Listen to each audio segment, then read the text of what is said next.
Mirëmbrëma, mirë se erdhët në Now, mirë se erdhët në Euronews Albania në këtë të enjte politike. Në dukje, politika shqiptare vijon përplasjen e zakonshme mes Partisë Socialiste dhe Partisë Demokratike, fjalë të ashpra, akuzat të ndërsjellta dhe retorik për betejë të madhe. Por nën sipërfaqe duket se po gatuhet diçka tjetër, një konsensus i madh, ndoshta historik, mes të njëjtëve kundërshtar të përjetshëm. Nga të dy krahët vijnë ide që ndonse duken të ndryshme, prekin të njëjtën temë, riorganizimin politik të shtetit. Rama flet për një parlament më të vogël me 100 deputet, ndërsa Berisha për një sistem me 2 dhoma dhe krijimin e një senati.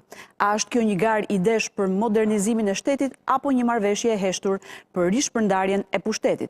Nëse ky debat hapet, a do të preket edhe çështje të tjera si sistemi zgjedhor, ndarja territoriale apo dhe vetë drejtësia që ende përplaset mes reformës dhe realitetit.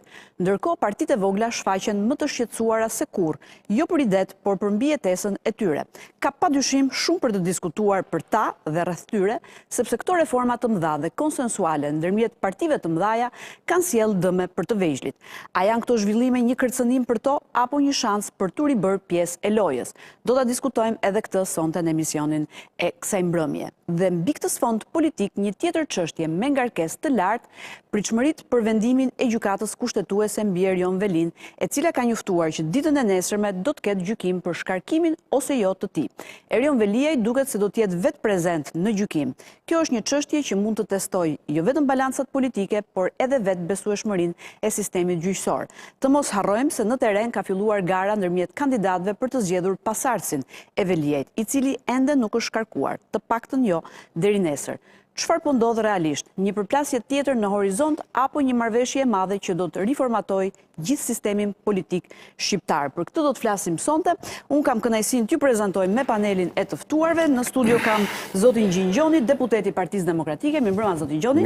Shumë kënaqësi që jeni këtu.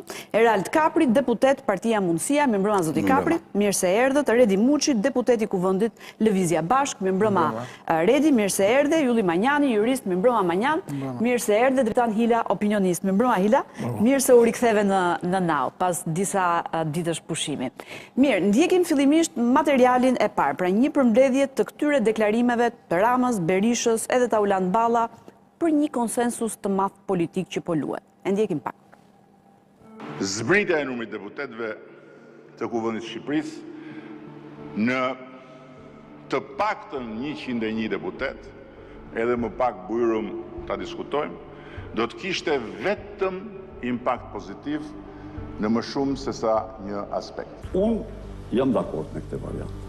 Tani nuk ka asgjë për prekje kushtetuta aty, por në qoftë se është problemi për të përcaktuar senatin e Republikës në kushtetut, po, jam gati, s'kemi asnjë kompleks aty ne. Sepse besojmë që është një institucion i dobishëm dhe jo duke rënduar buxhetin e takspaguesve, por duke zvogëluar numrin e deputetëve. Kam dëgjuar që kryetari i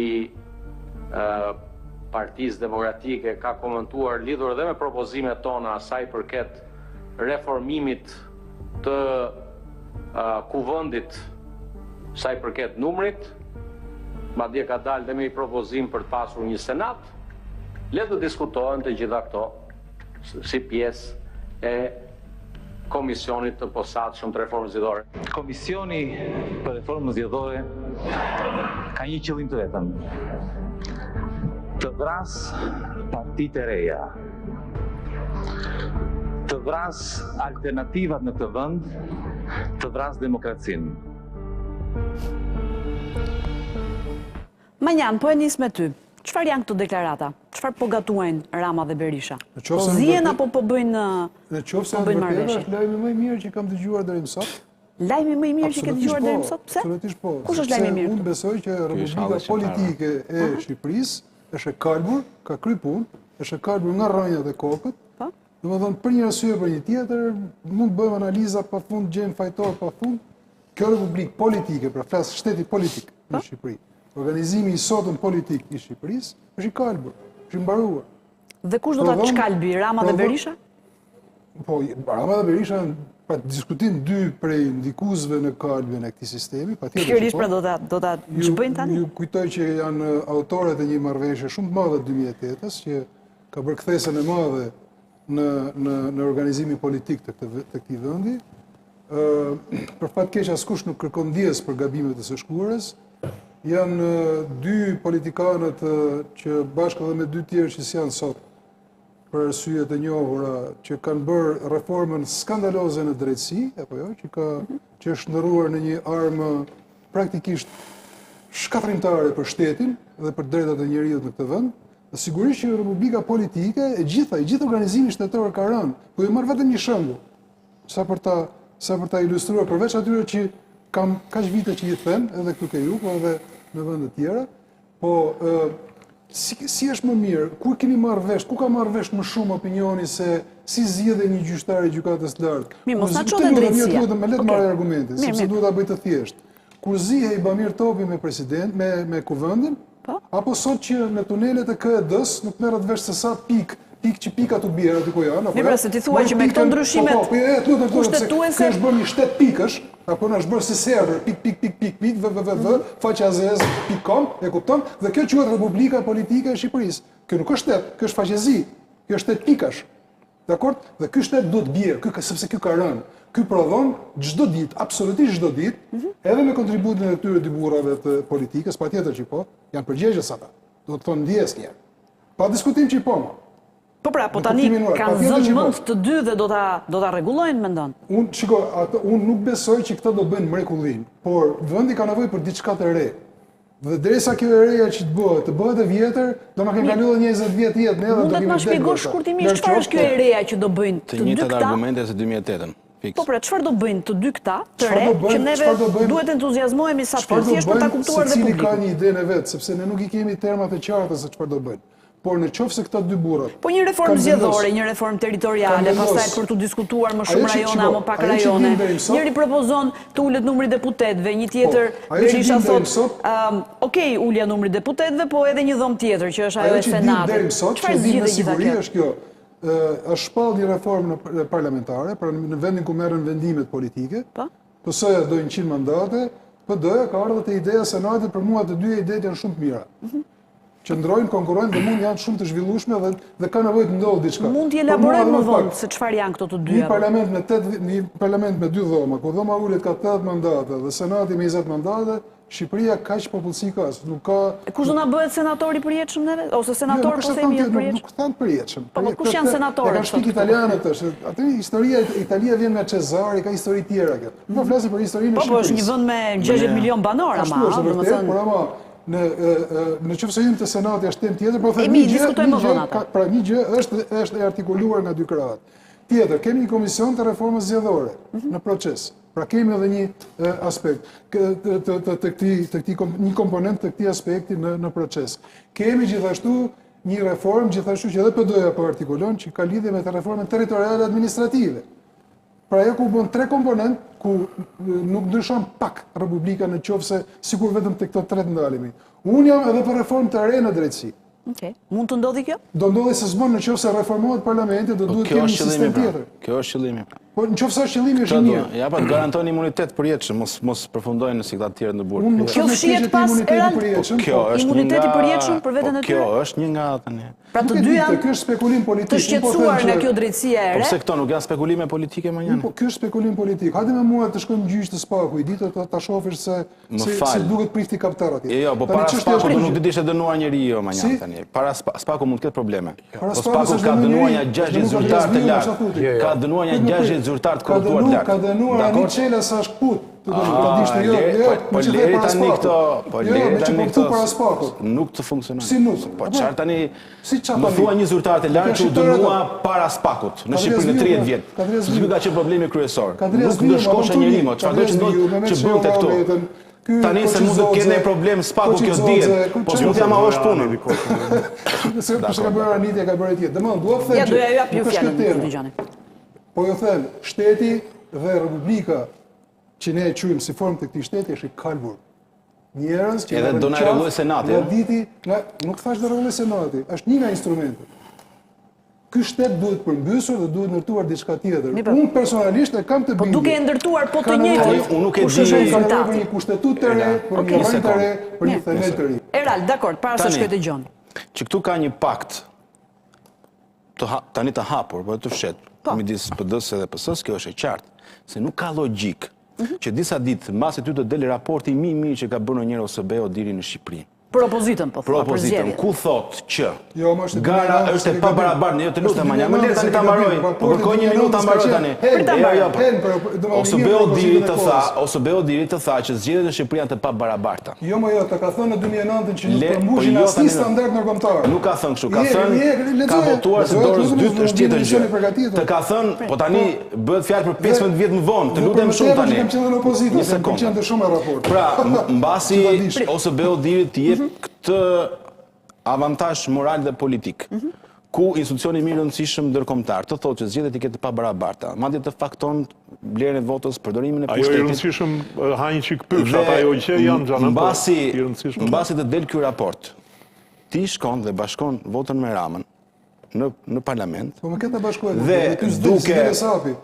Dhe duke përdorur një fasadë parlamentin për të thënë që parlamenti është problemi i Shqipërisë, që është e vërtet, sepse në 30 vjet parlamenti ka kushtuar më pak se ç'kan kushtuar incineratorët në këtë vend, e përdorin këtë si argument në mënyrë për të arritur një qëllim tjetër politik. Cili është qëllimi? Kush është qëllimi tjetër politik? Dhe çfarë ju shqetëson juve? Qëllimi politik është që Rama jo vetëm të garantojë më tej pushtetin e tij politik, por që ka të garantuar, por që të kërkojë me ndryshime të reja kushtetuese një paprekshmëri ligjore të vetes vetë, sepse mos harrojmë se po atë ditë në parlament, kur ishte dhe Dumani, që pritën ta pyesnin për po ndodhte me Belinda Ballukun, bashkoi votat pra PD-ja, pra janë afruar sërish te zëvendës kryeministri Ramës dhe kërkon të garantojë veten e vet me një imunitet ekstra ligjor që sa kohë në detyrë, ndoshta si president siç po flitet. Po Berisha se bëhet pjesë e gjithë kësaj. Të garantojë atë papërgjigje që ka si monopolin e opozitës, sepse është e qartë që pas datës 11 maj, mirë ose keq,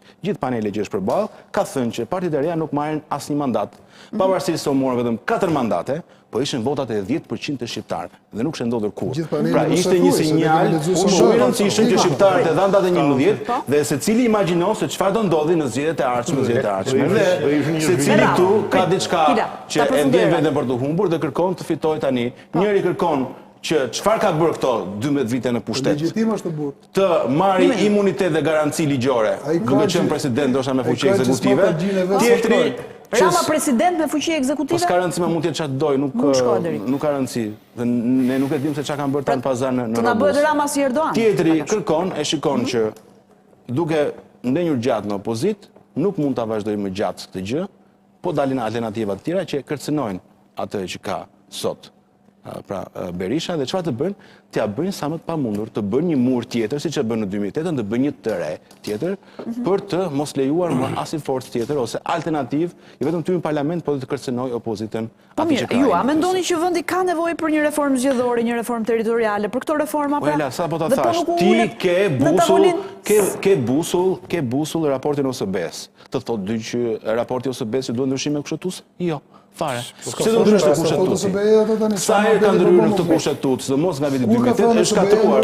Republika e 98-s ka rënë Manjani dhe e kanë rrëzuar ta të dy apo jo? Është kështu apo jo? Rama me Berishën pra. Po, dakord. Dakord. E tani këta presin ta ndreqin. Edhe çfarë më fal, po pse Senati do zgjidhë problemet e Shqipërisë? Janë kaq naiv shqiptarët përsa për të besuar të gjë. Të një vend unitar siç jemi ne, dëgjoj se e njoh mirë historinë e parlamentarizmit. Kemi pasur vetëm një senat ne, kur ishte Zogu presidenti i parë. Ishën 18 senatorë, 1/3 e zgjedhur presidenti dhe ishte për turp të Zotit.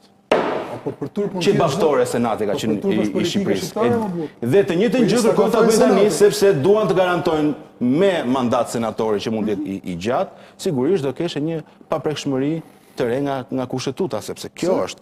Pastaj, themra e Akilit për ta përmbyllur, themra e Akilit dhe dikush është se ti duke ndryshuar funksionimin e parlamentit, do ndryshosh edhe mënyrën se si lidhen institucionet me parlamentin.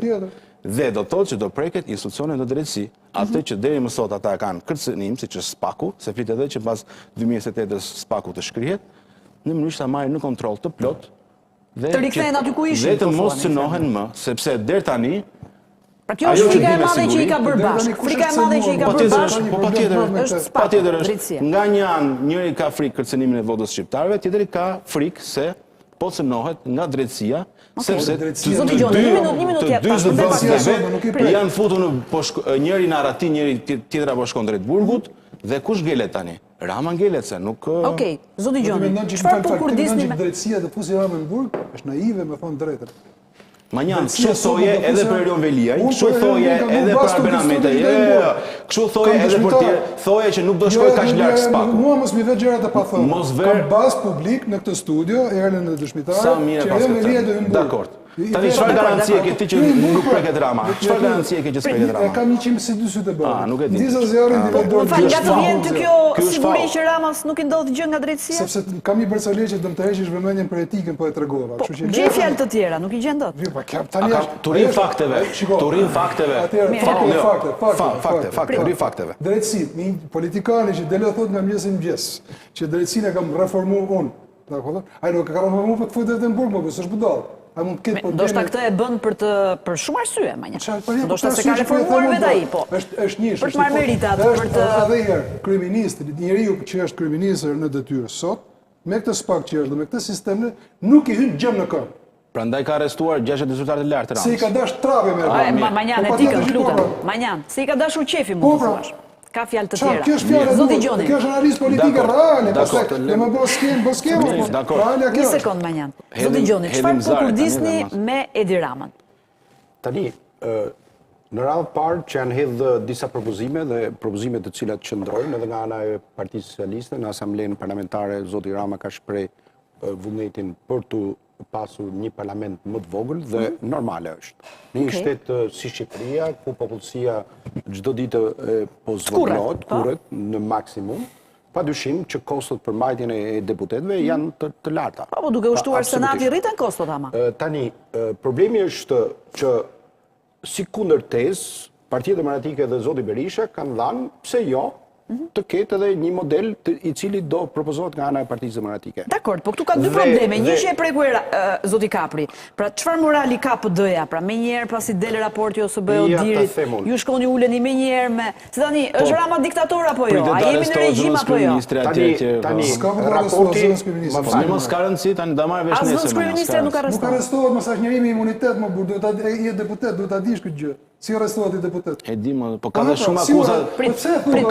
Ka dhe shumë akuza të tjera që mund të ndiqet pa arrestuar, pa kërkuar lejen e parlamentit apo jo. Po dakor.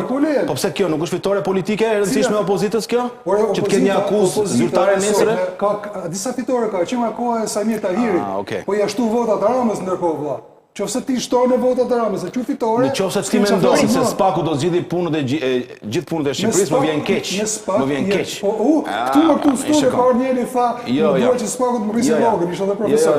Nuk është shumë. Prit, nuk e kuptoni fare se çfarë duan njerëzit poshtë. Urdhëra? Ja, nuk e kuptoni fare çfarë duan njerëzit. Duan gjak më vjen. 10%. Mirë tani. Do bësh bisedë normale Manjan, të lutem. Si normale, si duket normale. Ke qenë ministri i drejtësisë, të lutem shumë tani. Po patjetër. Edhe është momenti jot për të folur për një gjë të tillë. Po çfarë tani për gjak? Ç'është kjo për gjak tani për gjak? Si gjak? Duan gjak. Mirë. Arrestime pra, gjak. Po patjetër. Mirë, dakor. Kënaqen. Edhe vu ato sondazhe për Spaku, bravo qof. S'kemi çfarë bisedojmë. S'kemi çfarë bisedojmë. S'kemi çfarë bisedojmë. Ta përfundoj pak zoti Gjoni se ja ndërprem fjalën që ta shpërndajmë bisedën. Ndjes. Dhe në momentin aktual ka dy propozime në tavolinë. Këto propozime akoma nuk janë konsultuar dhe nuk është caktuar një moment në të cilët palët do të ulen. Mirë, po shkohet drejt saj, po. Zoti Berisha ka shpreh dëshirën dhe qëllimin për të ulë dhe normalisht që bashkohet me zotin Manjani që kushtetuta që vendi ka nevojë për një kushtetutë të re, të se vend dyshim kërkush. Që vetë aktorët edhe në raportimet e fundit, edhe vetë dy zoti Manja me që është në televizor dhe zoti Gjafa e pranun në gjithë diskutimet që drejtësia ka dështuar në ato nivele për cilët flitet.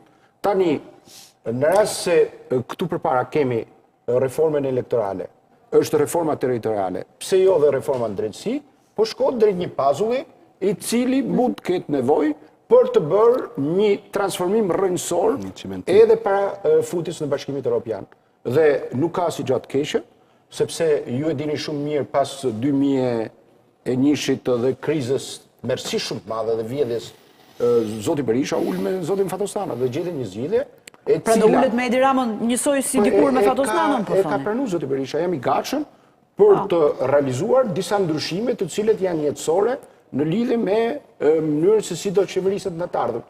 Dhe që mund tjetë ndryshimi kushtetues, mund tjetë edhe me 2 dhoma, si që ka paraqitur zoti Berisha, të gjitha çështjet janë... Si ja u zgjidhin ju, ose Partisë Demokratike, boshllëkun politik dhe elektoral? Në gjitha këto, senati...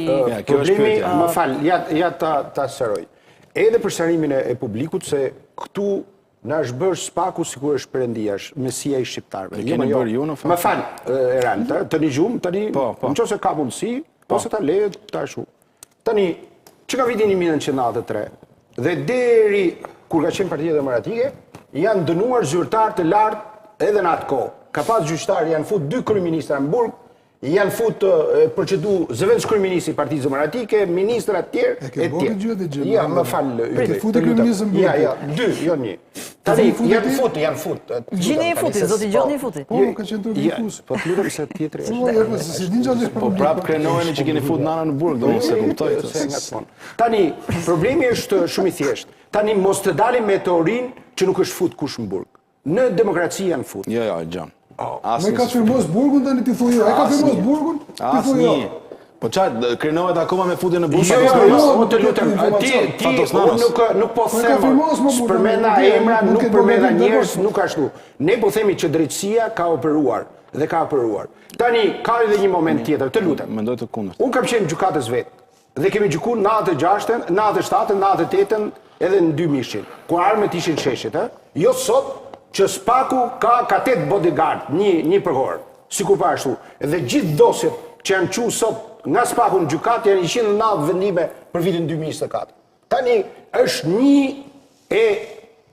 5% e gjithë çështjeve të cilët ka drejtësia penale. Janë 60 e sa mi çështje të cilët kanë sot prokurorët në dorë dhe vetëm 800 çështje kanë gjykuar spaku. Tani a ka nevojë? Patjetër. Nuk është çudi që mund të zgjedhet. Paprekshmëria është një nocion i cili sot le për të kuptuar sepse pra ju jeni gati tuleni me Ramën edhe për drejtsinë, për ta reformuar, edhe për ta shkruar. Okej, s'po doja ta diskutohet kush për shkrirjen e Spakut. Spaku është gjykat dhe prokurori speciale. Në çdo vend të botës. Që ka një afat caktuar, thonë ju do t'i mbarojë ai afat. Në çdo vend të botës, vetëm në kushtet e emergjencës dhe në periudhën e komunizmit ka pas gjykat speciale. Tani jemi realistë, ose të posaçme, se është ndryshuar termi.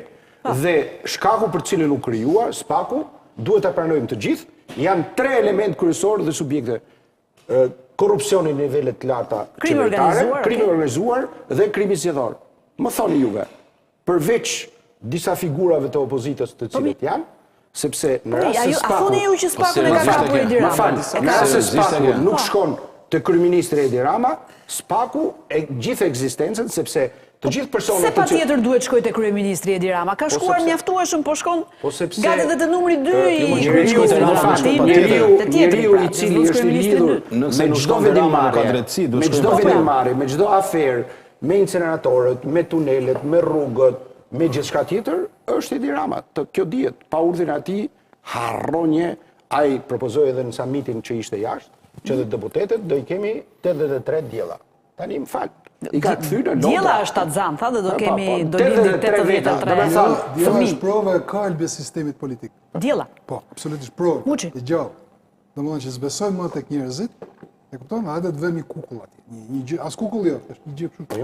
Tani Muçi. Forbusi në shkrimin e vet, Forbusi e analizoi. Jo, dakor, atë kemi diskutuar. Muçi, çfarë ju shqetëson juve nga ky pakt mes dy të mëdhenjve, Ramës dhe Berishës? PDS-PS. Në fakt ju e përmendët dhe në fjalën tuaj që partitë e vogla janë të shqetësuara. Kur bëhen bashkë dy të mëdhajat, zakonisht. Se në lëvizjes bashkë ne nuk jemi fare të shqetësuar.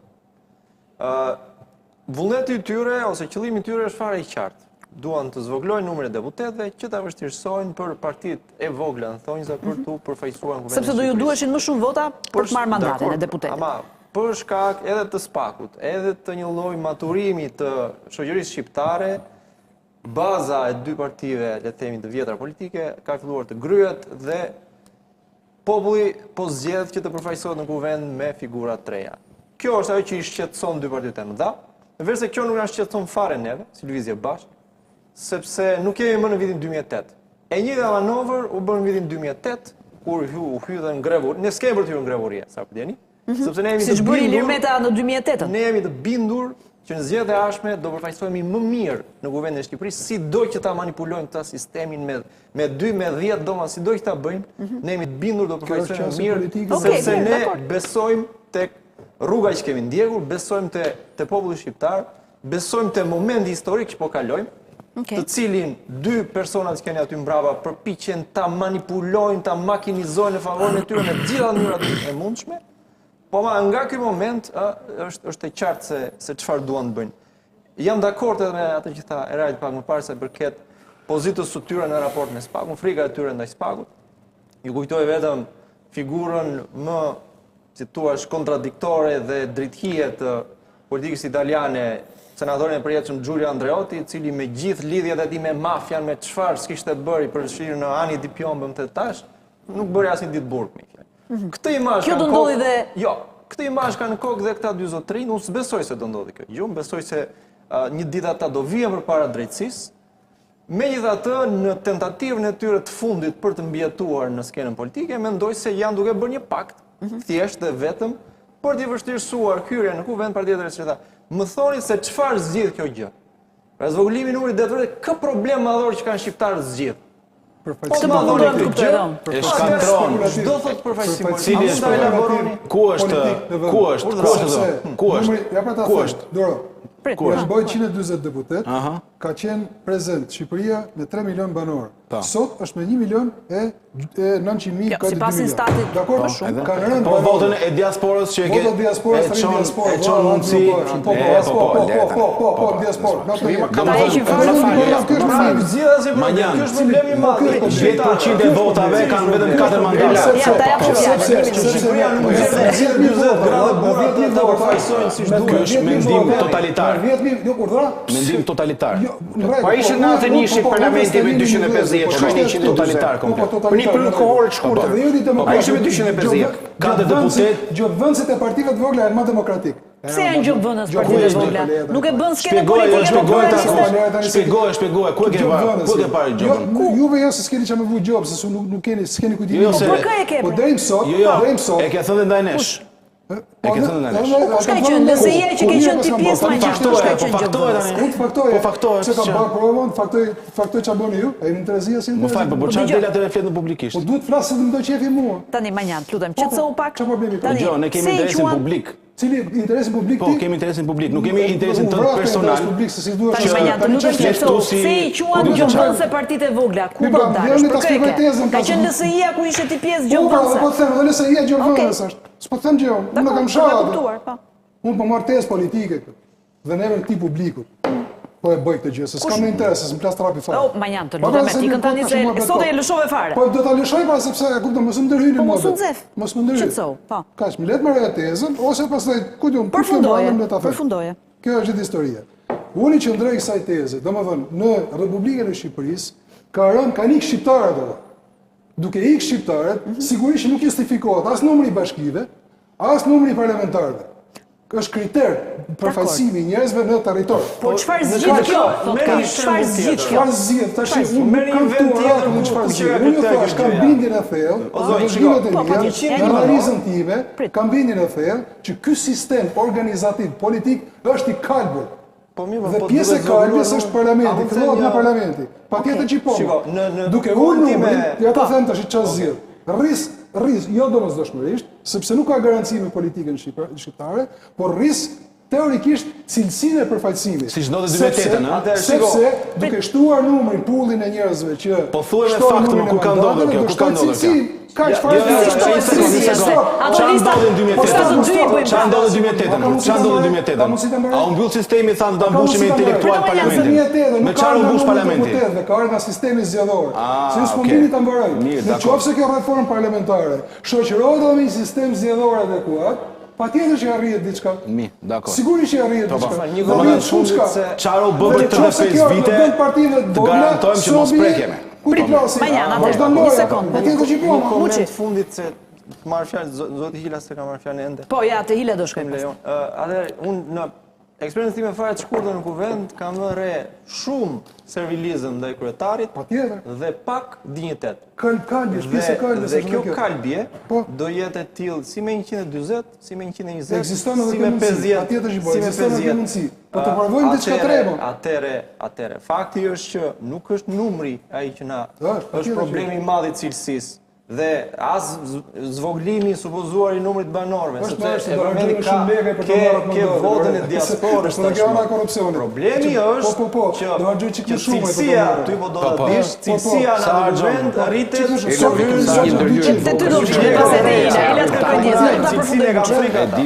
tani Redi të kërkojnë ndjesë. Manjan, të lutem me radhë që t'ja fjalën hitet pastaj. Se ku e shef servilizmin ndaj Edi Ramës, servilizëm ndaj Ramës nga ana e të vetëve dhe servilizëm ndaj Berishës nga ana e të vetëve. Këtu pa them pra. Se s'ka zoti Gjoni. Jo, mund të ketë, po ku e pa ky, se ka 3 muaj që s'ka akoma në parlament. Vetëm 5 minuta. Se problemi është duhet ta përjetosh. Asin seancë plenare. Tani dhe kam qenë aty i pranishëm shumë i gjatë se ka ardhur që ta kuptosh. Si ke parë deputetët e PS-së që duan të trokasin pas njëri tjetrit gjithmonë tani kështu. Mirë, ai servilizëm ndaj njëri tjetrit, po ndaj kryetarit. Jo, pra, edhe ndaj kreut të grupit. Kryetari se kemi pak punë. Kreut të grupit. Po mirë, kreut të grupit është tjetër. E bëni edhe ju ndonjëherë, po hajde, s'ka problem. Kila, ne kemi lidhje historike. Normalisht duhet ta ju takon të bëni servilizëm. Jo, e duar të kisim. Kreut në grupit si kemi lidhje historike tash, mos e fut kot. Po themi për kryetarin e partisë. Gazbardin, po thua më janë. Hila, a janë këto ndryshime për modernizimin e shtetit apo për konsolidimin e pushtetit të dy figurave kryesore, që janë Rama dhe Berisha? Mirë, i hejt do të Ramën e Berishën të ashteti? Ti heq se hejt do. Po Berisha si e heq Ramën? Duke ullë me Ramën, pra? Atëherë, duhet i përgjigjëm kaprit, për diçka që bëri ky paneli këtu tha, ka thënë që nuk do marrim asnjë votë, vetëm unë kam thënë. Dhe ka qenë brenda marzhit të gabimit, megjithatë, po të them diçka që ishte një zhgënjim i madh qyse jo për juve, si përfaqësues partish, po direkt sa filloi u zun për deputet. Jo shtimi, jo shalla, jo daja, secili të përfaqëson forcën e vet politike. Këtu të forca jo. Kështu që keni nevojë për kohë që të provoheni se kush jeni, çfarë përfaqësoni, çfarë brumi keni. Gjithsesi ju gabuat apo? Jo, nuk kam gabuar ndonjë gjë sepse dua të them diçka. Përpara jush ka pasur shumë parti të tjera që kanë pasur shumë më tepër vota. Këtë se keni kuptuar. Jo, s'kan pas vota. Kanë qenë edhe me më tepër identitet, ndërsa unë mendoj që një pjesë e mirë e juve, domethënë, lesia përshtohet. Jo ti, dhe as Redi, nuk po e bëj për të bërë një marrëveshje miqësore në panel, por të tjerët kanë pasur probleme me Partinë Demokratike dhe kanë dashur që në një mënyrë tjetër të marrin vendin e deputetit. Unë mendoj që do jenë një zhgënjim. Koha do të provojë ndryshe. Kam parë që shumë parti të tjera, me shumë të tepër identitet, Partia Legalitetit, Partia Demokracia Sociale, e tjera, janë shkrirë me kalimin e kohës, kanë pasur shumë të tepër deputet aty, dhe ka me identitet, legaliteti, o s'ka pasur asnjë. Sot, ti s'ke asnjë aty që të përfaqësosh. E të tjera që mos i hyjo Republikania, e godës, në të thash. Dhe janë shkrirë. Pse? Sepse ky është një vend i cili shkon drejt dy partive të mëdhaja. Dhe unë mendoj që në këtë moment që po bëhet reforma, është e vërtet që ky shtet ka rënë dhe duhet një reformë. A i marrim zë për zë? Senati. Ti përmendte një shembull nga Republika e Zogut, në periudhën kur kishte senat. Edhe unë mendoj që duhet jetë me 20 deputet senati, por mendoj që gjithashtu është i nevojshëm edhe për disa figura për t'i vendosur aty. Pse? Çfarë ke bërë ti sot Sali Berishës? Nuk i bën dot asgjë. Edi Ramës, që thua ka për të ndodhur, s'ke për t'i bërë dot asgjë. Pse? Janë figura të tilla historike. Fatosnanos, çfarë do t'i bëjë ti? Është figurë historike, asnjë gjë s'bën, ferr në këmbë nuk i hyri. Kështu që le të kemi një senat, unë këtë në fakt, e ka shprehur Godoja e pari, se kam shprehur unë. Ka thënë Godoja që duhet të bëjmë një republikë me senat, se jam një çik më i vjetër dhe i mbaj mend historinë. Hallin e vet Goda, po. Jo më hallin e vet Godoja, hallet i mbaroi Godoja, më të gjitha i mbaroi hallet Godoja, s'kishte nevojë për senatin Godoja. Donte fatmirin deputetë dhe donte vetë senatorë. Edhe për republikën, edhe për senatin që përmendi Redi italian, edhe ai është një sui generis sepse aty emërohen figura, Blita Levi, Montalcini s'kishte lidhje fare me politikën.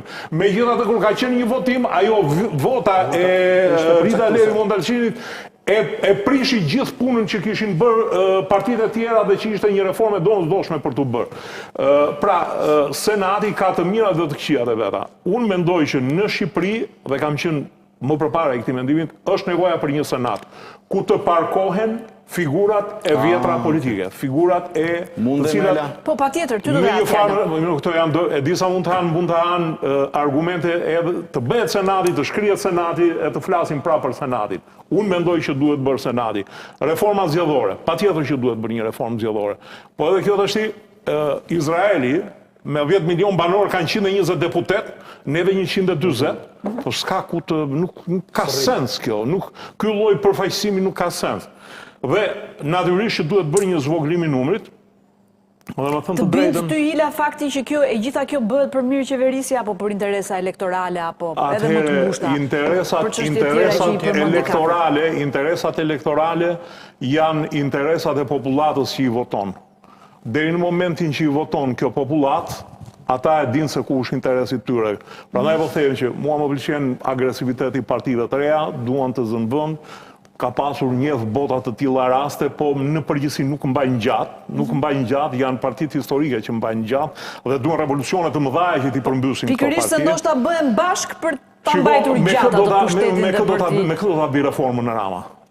Aty është holluar kaq shumë për mbajtja e partive, janë vetëm 4 përfaqësues të partive të vogla dhe të tjerat janë të PD-s. Me PD-n do ta bëj reformën, s'ka me kë e bën tjetër. Patjetër që jo, e di për çfarë më erdhi keq, unë ju futën në këtë lëvizjen e bashkë, në mos gaboj kështu që. Pse mos ta futin kur futën këta 2 tjerë, pse mos i futin edhe këta? Pse të mos kishin përfaqësues dhe lëvizja bashkë këtu në duhet kishte një përfaqësues. E di pse, se mendoj që këta janë të vetmit që kanë një lloj ndryshimi nga 2 të tjera. 2 të tjera janë brinje PD-s. Na pëlqen, s'na pëlqen neve, unë të paktën ashtu i shikoj. Prandaj po them që reforma territoriale, në shumë vende reforma territoriale ka bërë gropa, nuk është pranë njerëzve. Dhe Rama vetë ka kuptuar se ka nxjerr i Albanian që duhet marrë certifikat nga i Albania, po ti ta shpi për të vajtur për të marrë sa dokumente të Albania të vetë kjo nga mbrapa se duhet shkosh te noteri se unë s'di, përveç marrjes certifikatës unë s'di ta përdor i Albania. Pra ti thua PD-ja mos bëj atë që bërin 2015-ën për reformën territoriale që i bëri grupën vetes, dakor? Tani tulet edhe të paktën të rregulloj atë dëm që është bërë. I ka votat edhe për më tepër se sa i duhen. Tani dëgjoj, Ela. Është ndryshimi kushtetues është pa mundur. Unë prap. Në fakt që më falë, unë jam partizan i kësaj. Kjo kushtetutë është kaq herë grisur, arnuar sa është e mira bëhet nga fillimi. Dhe ky është rasti për të bërë nga fillimi. Juristët e dinë më mirë këtë, sesa apo ajo është bërë çorape, nuk bën më. Ama mund të është e drejtë mos bëhet pa u pyetur dhe populli qytetarët bëhet me referendum? Po, të dali Berisha bashkë. Referendum, këta të dy nuk fitonë e kushtetutë. Të dali Berisha me Ramën bashkë, të thonë... Po fitojnë ata, dini juve ku votonin për. Nuk kanë amesin e pyetëm, për tjera i kemi pyetur, ta pyesim dhe për kushtetutën. Do ishte mirë. Tani, unë nga paneli përballë, ende nuk u kuptova se çfarë do zgjidhte Senati në këtë vend, përveç se kuptova që të parkojnë ca figura dinosaurës në politikën shqiptare, madje edhe Fatos Nanon ta rikthejmë nga 17 vite larg politikës, ta rikthejmë dhe Fatos Nanon në Senat. A thua se do zgjidhte problemet e shqiptarëve në Shqipëri? Në Shqipëri ka disa probleme themelore. Një problem është që 55% e shqiptarëve nuk mbyllin dot muajin, siç thot Eurostati, dhe mohon dhe Ministri i Ekonomisë në Shqipëri. Një problem tjetër themelor është pandëshkueshmëria. Këtu problemi themelor i Republikës tonë është korrupsioni. Dhe asnjë lloj propozimi që propozojnë këta nuk luftojnë këto dhe nuk zgjidhin këto. Nuk zgjidh asnjë gjë për korrupsionin në Shqipëri. Madje e gjitha bëhet vetëm për interesin e tyre të ngushtë politik. Këtu nuk bëhet fjalë fare për shqiptarët. Dhe nëse ka një problem parlamenti në Shqipëri, është që është i nënpërfaqësuar. Nuk është problem se ka shpenzuar. Që nuk është në qendër të Republikës siç duhet të ishte, që nuk ushtron dot kontrollin e vet kontrollues, se ti mund ta bësh edhe me 4 dhoma parlamentin. Çfarë synon? Megjithse çdo doktrinë në jurisprudencë thotë që Senati ka kuptim në një vend që ka ndarje të thella ose është federativ, ne jemi një vend unitar. Ne nuk kemi hallin që tu gjejmë një pension të përjetshëm disa 35 vjeçarëve në politikë në Shqipëri që çfarë nuk i kanë bërë. Edhe Italia vend unitar është. Nuk do të thotë. Italia ka tjetër lloj historie, Shqipëria ka tjetër historie. Madje edhe Gjermania që është federative nuk ka dy dhoma.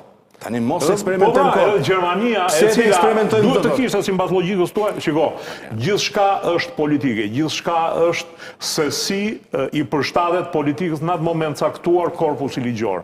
Dhe neve në këto unë nuk e kisha që ti parkojmë që këta njerëz mos i dënoj drejtësia, nuk i dënon dot drejtësia dhe unë me thënë të drejtën jam i asaj që ti nuk mund të dënosh historinë. Kur ka qenë llafi për Sali Berisha nuk kam thënë për mbrojtjen e tij duhet paguante shteti shqiptar, s'kishte nevojë. E kam thënë për emisione këtë, sepse është një histori e jona, mirë keq, o ka njëri që ka folur kundër Berishës, jam unë, s'ka njëri tjetër. Do më thënë, e kam patologjike kundër shtimeve e tij, mendoj që ka probleme të mëdha me historinë e këtij vendi. E megjithatë, pse po mos ta parkosh Berishën në Senat, kujton ti se do dënohet Berisha.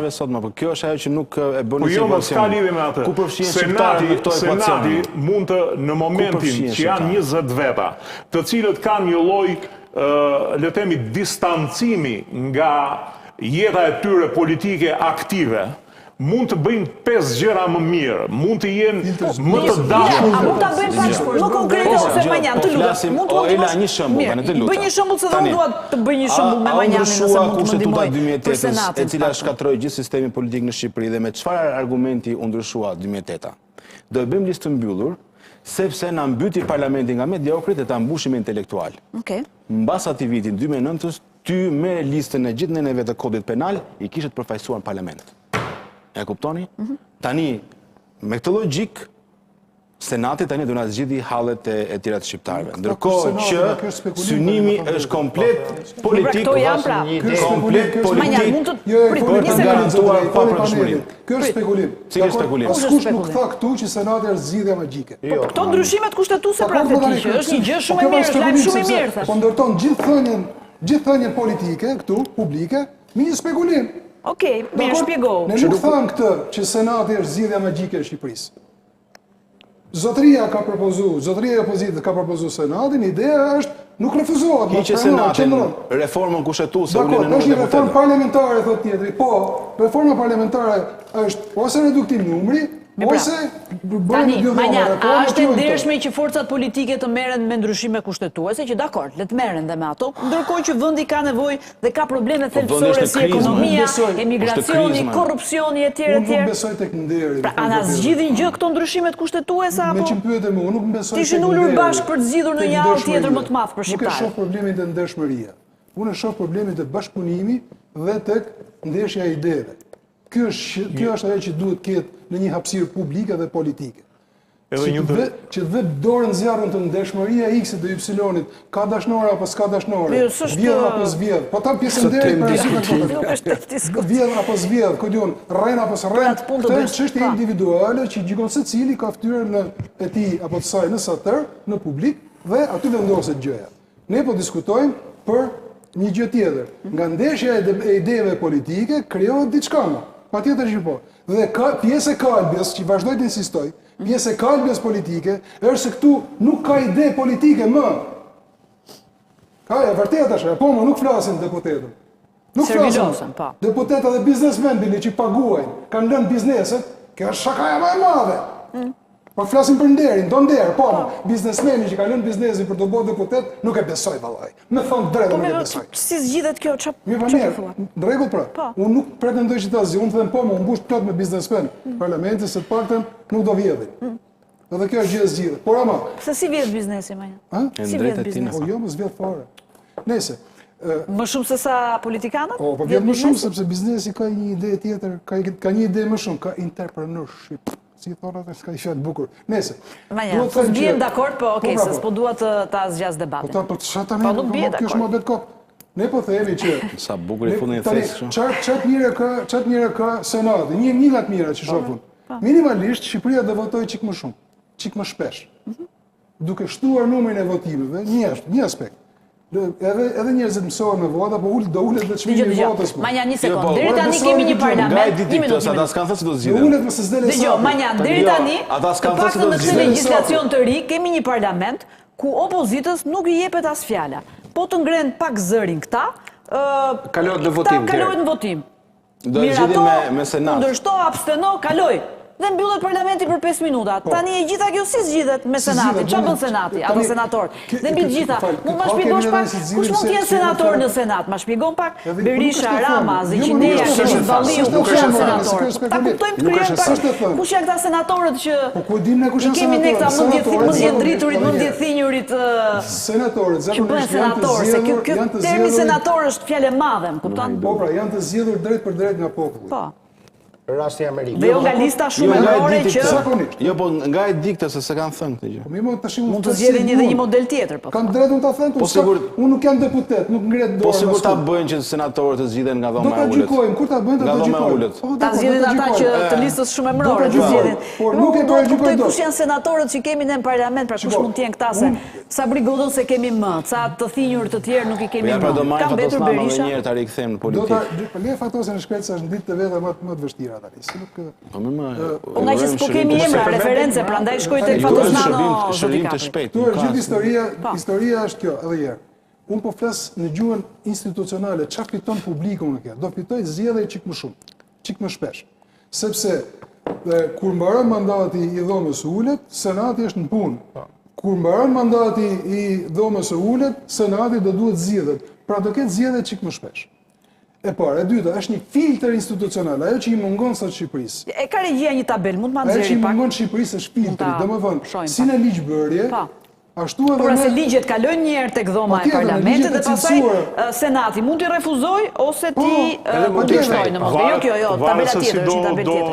Do kompozohet, po se do kompozohet çka Ja kjo tabela, domethënë nisma ligjore i miraton dhoma e ulët që është kuvendi, më pas senati, dhoma e lartë i kthen tani nëse do një filtr vetëm këtë llogarit. Shikoni çfarë drejtë është gjykata kushtetuese dhe do kesh të paktën një senat i cili nuk është i mbarur nga orrekset e politikës. Si do se kuptoj se nga politika do vinë tani. Po bëni do t'i merrni në Olimp këta njerëz nga politika, do ta thash një distancim nga ajo gara e përditshme për të fituar vota, për të zgjedhur atje. Varet si do formatohet, edhe kjo. Por do jenë më të distancuar nga problemet e përditshme të politikës. Dhe të paktën do jetë një filtr më i mirë se sa ç'është ta dhënë gjykata kushtetuese sot, që është bërë ditë e zezë. Ka i diçka se po e devijojmë të gjithë temën e muhabetit dhe të debatit këtu në lidhje me Senatin. Problemi është që janë hedhur disa teza dhe ne po e nxjerrim Senatin sikur do krijohet nesër. Jo. Dgjoj, nuk është problem Senati. Jo, më fal. Problemi është që a ka defekte kushtetuese, secili prej nesh pranon. Dhe reforma zgjedhore është në proces të sipër dhe po krijohet një komision i cili defekte kushtetuese mund të ketë, po ama jemi reforma zgjedhore nuk do ndryshime jemi dhe përballë një regjimi, po jetojmë në një regjim. Rama është një diktator. Reforma zgjedhore ke një busull që është raporti ose Odiri dhe s'ke nevojë për numra. Po sepse jo, është pa mjaftueshme. Jo, është pa mjaftueshme sepse sistemi zgjedhor nuk e prek ose Odiri. Tani, ndryshimi i sistemit të zgjedhor... Do intereson të ju më shumë se sa kujt do tjetë. Po në intereson, Do të fundoj zoti Gjonit, lutem që të ne nuk i trembemi, Manjani. Ashtu si nuk i trembem në datën 11 maj. Ne diskutojmë sistemin zgjedhor, nuk i trembem, po leja fjalën... A ka mundësi të flasë? Se thuti reforma zgjedhore do shkojmë vetëm në kuadër të OSBE e Odirit. Po koalicionet para zgjedhore është çështja e reformës zgjedhore? Ti bëjmë pra. Apo jo? Ti bëjmë. Është ndryshim kushtetues. Nuk e thoni këtë pra se thoni Senatin tani. O zotëri, po na le të flasim tani se na ashtu. Dakor. Sepse kjo është esenciale. E dyta, reforma zgjedhore është lidhur me reformën territoriale, se mund kemi 4 rajone. Mund të zvoglohen bashkit. Tani Gjirokastra. Berisha do më shumë? Po ja, 1 minutë. Gjirokastra me 100.000 banor ka 7 bashki, sa që ka Lezhë, 1 bashki. Tani nuk është normale. Kjo është bërë për efekt elektoral. Dhe përsa kohë që është për efekt elektoral, duhet ndërthuret reforma territoriale me reformën zgjedhore. Dhe prandaj të dyja janë ngritur në mënyrë të menjëhershme. Keni besim ju zoti Gjoni që Rama do tregohet do ndryshojë, nuk do jetë më ai Rama që i përpara do tregohet zëmërgjër edhe dëshira nuk bëhen. Okej, janë dëshira. Janë dëshira. Nuk realizohen dot. Pa tjetër, sepse edhe në tryez e ndryshimeve kushtetuese, edhe ulja e deputetëve kërkon një kompromis. Dhe pa dyshim, që kur shkohet në një kompromis, Partia Demokratike, supozojmë për një moment, do bie dakord që t'ullet numri i deputetëve, po do lëshoj Partia Socialiste një krah tjetër, se kjo është marrëveshje. Mendoni që do lëshoj PS-ja, kjo është çështja, pra, se keni dalë gjithmonë me kushtueshje nga ku jeni ulur. Apo diskuton Rama që du ta ulim numrin e deputetëve? Kështu diskutoi edhe në 2020, po pastaj ul prapë edhe e zhbëri. Në 2021, në 2024 që mbyllën kodin. Në 2021 u bë ambasadori amerikane palë me ta, megjithëse u nënshkru marrëveshja midis partive politike, ai mori korporatën, ato korporata që quhen ata. Ata që kishin vënë ju poshtë listës. U zëvendësuan dhe ban këto ndryshime të cilët sollën pasojë shumë të mëdha, dhe po i vunë në gjithë politika shqiptare, sepse sot Edi Rama hyn me një avantazh për 10 deputetëve vetëm për shkak të kësaj marrëdhënie, që u kriju për shkak të ndryshimeve kushtetuese. Po. Dhe faji nuk është në gjykimin tim, faji nuk është i atyre i kërpëratave, por i asaj opozitës parlamentare, por se Rama e shfrytëzoi mundësinë që kishte, që ju e la të bosh parlamentin dhe unë me ta të bërë një gjë si pas interesit të vetë. Tani Partia Demokratike... Dhe ai nuk ka ndryshuar, është i njëjti në gjithë këto vite. Rama nuk është bërë papritur e pakujtuar. Ai njeriu i mirë që... Partia Demokratike ka pranuar gabimet e veta, edhe në lidhje me lënien e parlamentit, edhe mos futjen në kësaj, por edhe kjo, lënia e parlamentit që u futën njerëz zëvendësues dhe bën ndryshime të thella, padyshim që është gabim shumë i madh. Po t'ishte ai që ju mendoni se është tani, nuk do ulej me disa kërpërata që ju i quani, por do thoshte, okej, vërtet PD-ja i ka lënë mandatet, po unë do t'rregohem. Tani që Edi Rama do ulet për një arsye shumë thjesht. E para që është interesi i Edi Ramës. E dyta, po të shohësh edhe në samitin sot Parisit, Edi Rama tallet prapë me Trumpin, U talë prapë me Trumpin, po. E më bjerë e bërë ati. Mirë, ati mirë e banë, po. Sankcionet... Si ati mirë e bënë se? Si ati mirë e bënë se?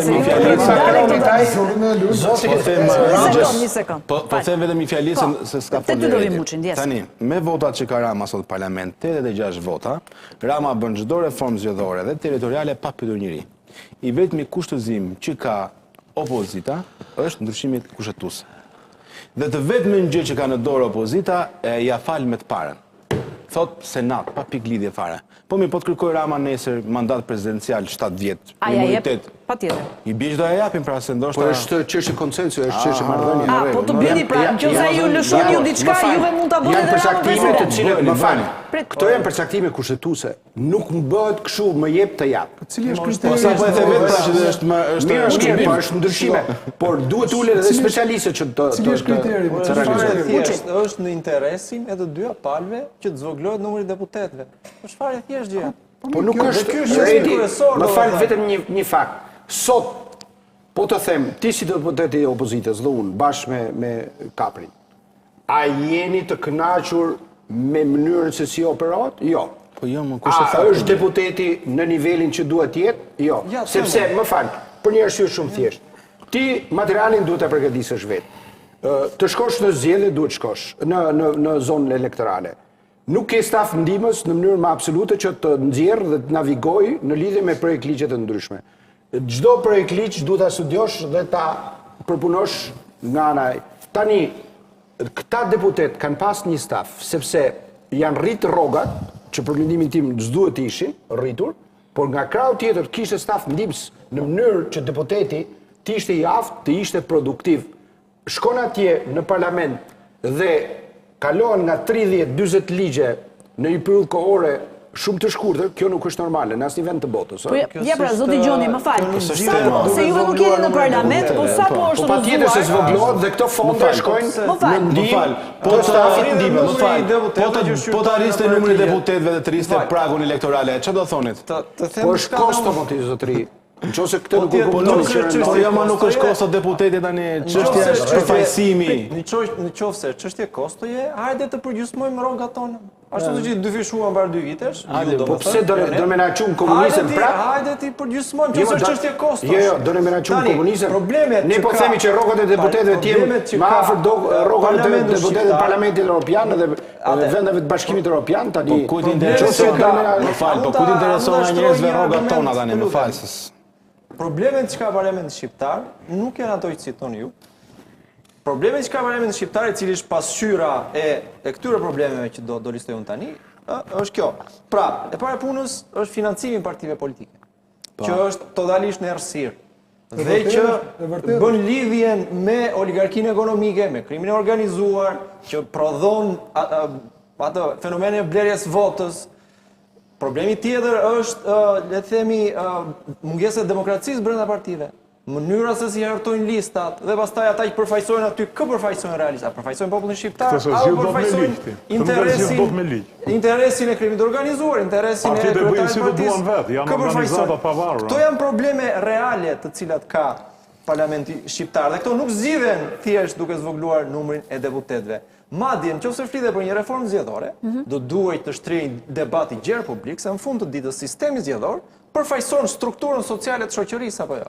Nuk shpallet nga Asambleja e Partisë Socialiste nga Edi Rama dhe pak muaj ose një muaj gjys më pas ta pranoi Sali Berisha. Kjo është qartë as i marrëveshje mes të dyve dhe nuk bëhet kështu kjo gjë.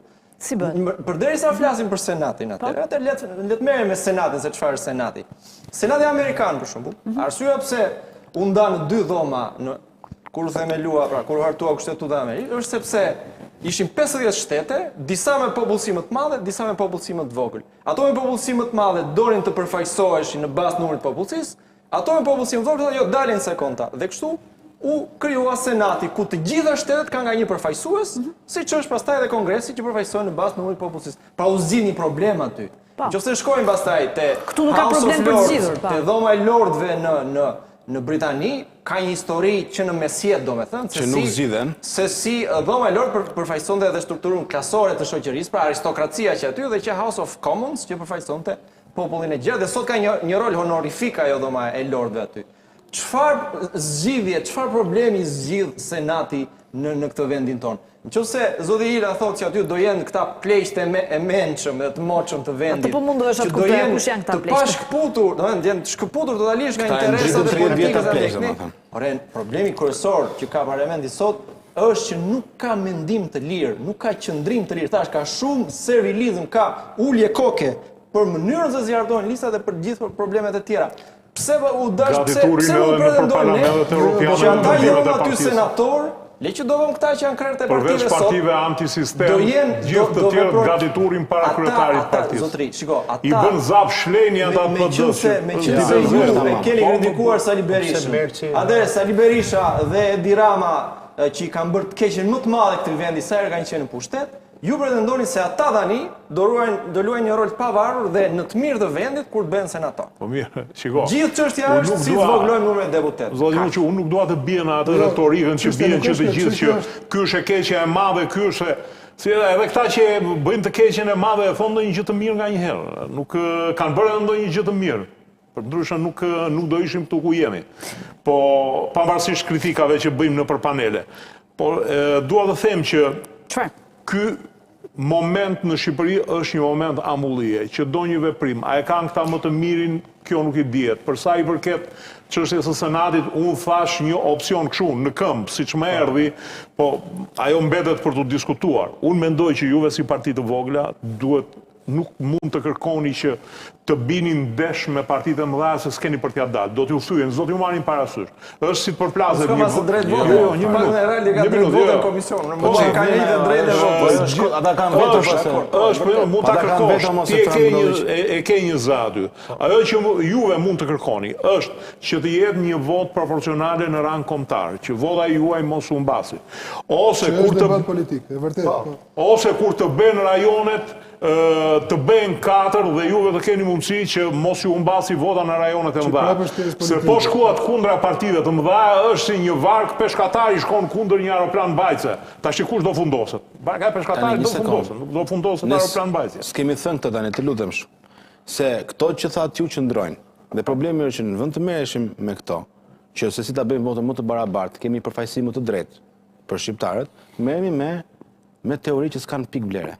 Me senat e kështu me akoma më ëndra. Po këtë ju thash që mos vini jashtë. Jo një sekondë senat. Pastaj. Antiteza është tjetër, zoti Hila. Problemi është që jemi në një amulli politike këtu, jemi. Po mbi të gjitha jemi për shkak të nivelit të lartë korrupsionit, të kapjes së sistemit. Kjo është. Dhe këtu meriton zgjidhje. Dakord? Si ne të luftojmë korrupsionin, si ne të rrisim nivelin e ndëshkueshmërisë, si të garantojmë pasaj zgjedhje të lira dhe të ndershme. Dhe kjo nuk ka të bëjë as me sistem, as me senat, as pas një gjë. Nuk e kemi zgjedhur ne sistemin, ky është një sistem i çuditshëm në Shqipëri, që e përdor vetëm një vend në Evropë për shkak të problemeve të brendshme, që është Spanja. Prapë ne kemi pranuar, kemi garuar, kemi marrë atë përfaqësim që kemi marrë. Dhe nuk po kërkojmë asnjë gjë të padrejtë. Po duke qenë pjesë. Nuk po imponojmë sepse jemi me këmbë në tokë, Na thanë njëri dohet me drejt vote, njëri pa drejt vote në komision. Thanë nuk e duan fare, sepse është pa pikë vlere, sepse kanë dhe drejt veto dhe bëjnë çfarë duan. Dhe fundit ne e dimë që eksperjenca ka treguar që tjetër gjë diskutohet atje, tjetër gjë miratohet në fund fare. Dhe kështu ka ndodhur pothuajse gjithmonë. Sidomos në çka ka ndodhur në vitet e fundit. Në vitet e fundit po. Po. Por nëse do ta kapim atë demin nga prirët, ka ca probleme të tjera. Dhe thelbi është korrupsioni, e dyta është financimi i partive politike, dhe treta pastaj mund të se ka zgjidhur Amerika, financimin e partive politike se ka zgjidhur cili vend demokratik ka zgjidhur financimin. Amerika. Po i dalin Trumpit, po aman po i dalin aman, nëse ka po i dalin. Çfarë po gjen? Po shton pesh bile. Mirë, ma janë përvitet ty për pak me një pyetje, Gjoni, po. Unë them që problemet e korrupsionit dhe problemet e menaxhimit të situatave nuk është problem i legjislacionit. Është problem i vullnetit. Sepse ne sot shohim dhe po të shohësh të gjithë legjislacionin që kemi sot, legjislacioni thuhet që është i përafërt dhe pothuajse i njëjtë me legjislacionin e Bashkimit Evropian. A janë mekanizmat dhe është vullneti politik? Unë them që jo.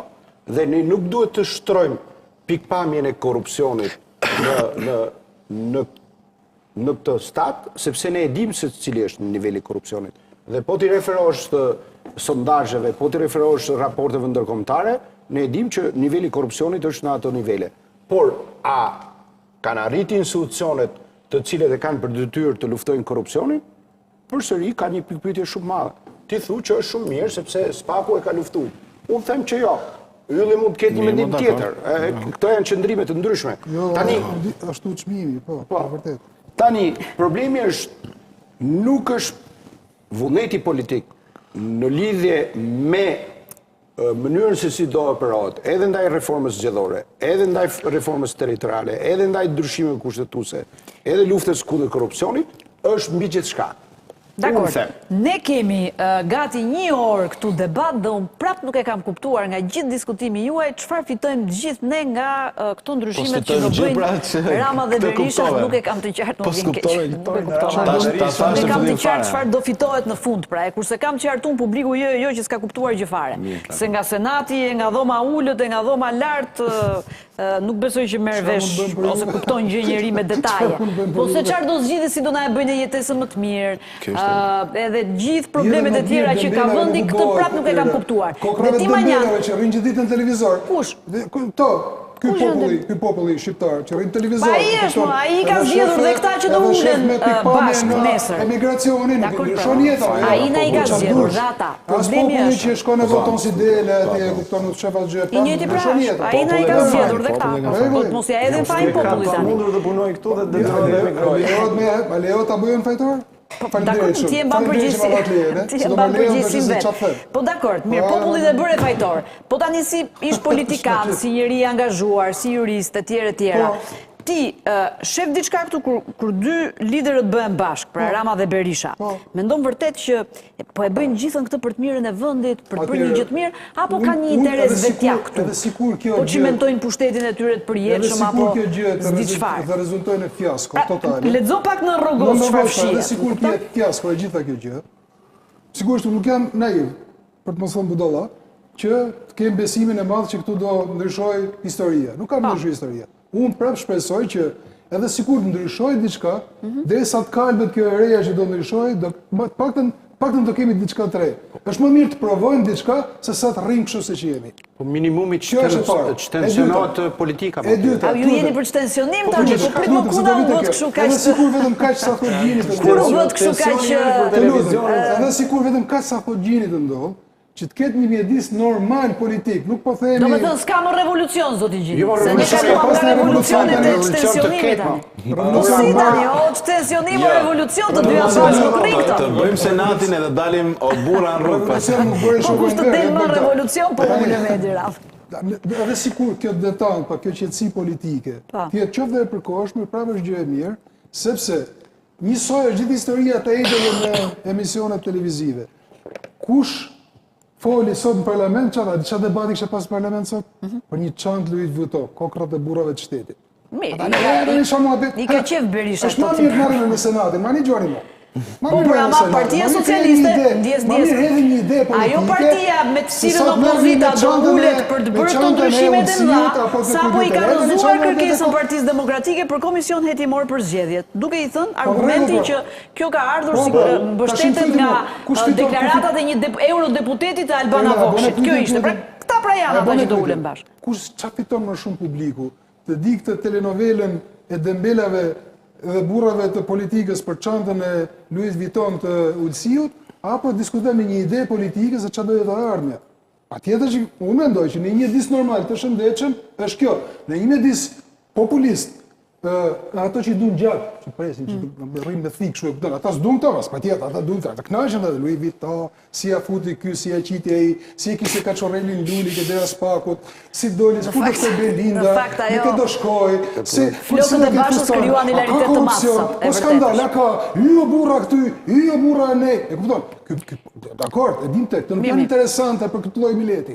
Nëse qëllimi është me bind këtë lloj mileti, harroje, s'ka ta bind kur. Manjan, mendojnë që Rama dhe Berisha mund të ulen bashkë, pra Rama t'i gëlltisi gjitha do deklaratat për non gratën, e të mirë se si ka përmendur në këto kohë të fundit. Berisha shko politika këtë punë kam, do takohen e do bisedojnë.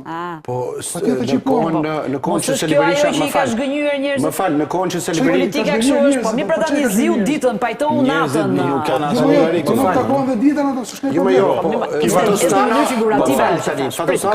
problem. Se Berisha ishë kryeministër dhe përsëri ullën në Tovolin. E kështë e fut burg tjetër. Shiko, ki parasysh edhe një gjë. Negociata nuk i bën kur shefi. Zdel mirë me drejtsinë aty gjithë.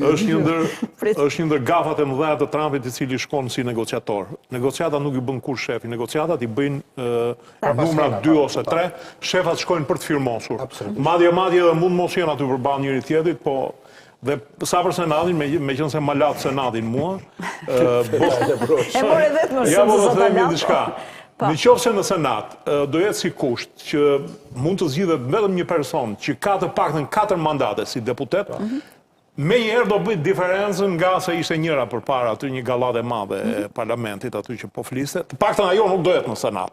Mund të jetë këtu të zona ullat. Nga këto të gallatës që i nxjerrin shef, ati ke bëj gallat. Në tash mos na bëhet senator? Po, e di që disa nga më mediokrit në parlamenti keme me mandate pa fund? Shiko, kush ka marrë 4 mandate nuk është, nuk mendoj që është aq mediokër. Është vitur mirë. Tani, ky është çmimi që i jep ti. Unë jap një çmim tjetër sa i përket kësaj. Një person që ka 4 mandate aty, edhe helmet ta ketë kokën, diçka ka nxënë. Megjithatë, është më mirë se sa ato që bie lumi në zgjedhjet normale si deputet. Gjoni, pse duhet të shkojnë reklama? Ju jeni te reforma territoriale, jeni për më shumë ndarje territoriale, pra nga 12 që kemi të bëhen më shumë se pëseja do më pak, për shembull. Partia Demokratike... Po t'isha 24 njësi duhen në Shqipëri. 24? Për mua, po. Pra t'i shtosh edhe ti? Ti ulem, komplet. Ti ulesh, okej. 24 njësi, 100.000 banor për njësi, kaq. Kaq ma, shëthjesht ma. Mandati i kryeministit, gjinë falë, mandati i kryeministit Shqipëri nuk është ende të vlera mandatit kryetarit Bashkisë Bukureshtit, 4 milion banore. Qa po nga tregoni dhe një prava këtu? Njësi pa fund. 100.000 banor për njësi i kaq. Partia Demokratike në momentin aktual... 2.400.000 banor janë, 100.000 se duhet shkojnë në reklama. Aq më tepër që zonat e thella janë zbradhur tash si skema një. Tani, Partia Demokratike ka një opcion vetin të cilën e ka dorëzuar, të cilën e ka dorëzuar përpara se të fillojë reforma territoriale, padyshim që kjo do jetë pjesë e negociatave dhe do shifet edhe censusi që në të vërtet nuk është real deri në momentin aktual. Dhe do merren të dhënat dhe statistikat dhe mbi bazën e tyre do veprohet. Më fal. Po, ka të dhëna. Po marrim zyrtarin. Po, zyrtarin. 24 janë. Po, Tani ke shumë njerëz të cilët mund të jetojnë në Durrës, por atë certifikatën ose vendbanimin në gjendje civile kanë në një vend tjetër. Tani, po për drejtën e votimit po flasim, edhe për shërbimet. Edhe shërbimet. Tani, ç'ndodh? Problemi është që duhet të diskutohet. Partia Demokratike është për të krijuar bashki në disa zona të cilët numri është më i madh dhe cili është zvogluar për efekt elektoral, por edhe për të bashkuar disa zona tjera të cilët thash rastin e Gjirokastës me 7 bashki, tani s'ka mbet fshati i Gjirokastës që nuk ka bashki. Kjo nuk është normale. Po, të themi lajm të fundit tani. Po, patjetër. Njëjta gjë është edhe me Sarandën ose me vende të tjera, sepse pra disa vende kanë nevojë për të zvogluar, vende të tjera për të rritur. Por në vetvete unë do të them vetëm diçka. Reforma territoriale ka sjell një shpërngulje masive të njerëzve për shkak të zvoglimit të këtyre. Pse? Bashkë me reformën territoriale, heqjen e atyre bashkive dhe komunave që diku i ka munguar shërbimi, një e para, dhe dyta, intelektualet kanë ikë në këto zona dhe kemi çpopullim total. Përveç kësaj, edhe institucionet e tjera, shtresa e mesme ka ikur pra e të kemi konstatuar. Manja, mos na hap debat kota, nëse duhet shumë reklam, të lutem. Një minuta, përfundoj zoti Gjon. Po kështu për shembull, me mekanizmin e drejtorive, për shembull, merr një drejtori edhe çojmë puk, drejtori arenale, një tjetër merre nga një vend tjetër dhe çojë një vend të qytet kategorisë 2, edhe kjo ka prish. Prishja e reformës gjyqësore, e hartës gjyqësore. Ka çpopullim total sepse gjykatat, prokurorit, administrata, për gjitha këto arsye ti thua ka nevojë për këtë reformë territoriale. Mirë, po. Do zoti po fitoni dhe bashkitë se i ka të gjitha PS-jat aty. Do kalosh në reklam. Jo, thuaj lajmin e fundit, nuk ka problem. Se dua të kaloj pastaj te një temë tjetër. Ne jemi këtu dhe ndërkohë vazhdon parlamenti. Po. Çfarë ndodh? Dhe opozita ka vendosur të braktisë tani në parlamentin sepse maxhoranca ka rrëzuar kërkesat e drejta të tyre për 2 komisione hetimore.